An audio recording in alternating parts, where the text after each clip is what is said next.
সেই রাতে আমি যাচ্ছিলাম এক অচেনা গ্রামের ভেতর দিয়ে। অন্ধকারে ঢেকে গেছে চারদিক। রাস্তা ফাঁকা, কোনো মানুষ নেই। হঠাৎ কয়েকজন গ্রামবাসী আমাকে থামালো। তাদের মুখ ভয়ে ফ্যাকাশে। ফিসফিস করে বলল, ওই ভাঙা আশ্রমে যেও না। ওখানে এক তান্ত্রিক থাকে। সেখানে গিয়ে কেউ আর ফিরে আসে না। কিন্তু কৌতূহল আমাকে আটকাতে পারল না। আমি এগিয়ে চললাম। গ্রামের সীমানা ছেড়ে কুয়াশার ভেতর ভেসে উঠল এক আশ্রম। দরজার সামনে ক্ষীণ আলো জ্বলছে। ভেতরে ঢুকে দেখি চারদিকে হাড়গোড় ছড়ানো, মোমবাতির আলোয় ছায়ারা নাচছে। আর সেখানেই বসে আছে এক ভয়ঙ্কর তান্ত্রিক।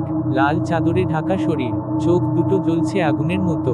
সে মুচকি হেসে বলল, এসো, বসো আমার পাশে। এরপর সে চোখ বুজে মন্ত্র জপতে শুরু করলো। ধোয়া ভরিয়ে দিল ঘর। দেয়ালে ছায়ারা নড়তে লাগলো। হঠাৎ ঝড়ের মতো আওয়াজ। আশ্রম কাঁপতে লাগলো। অদৃশ্য শক্তি আমাকে ঘিরে ধরল। কান ভরে গেল অদ্ভুত ফিসফিসার চিৎকারে। আমি আর সহ্য করতে পারলাম না।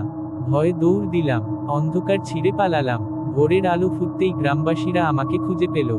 আমি অচেতন, কাঁপছিলাম। কষ্ট করে শুধু একটা কথাই বলেছিলাম, ওখানে মানুষের নয়, ওখানে অমানুষের বাস।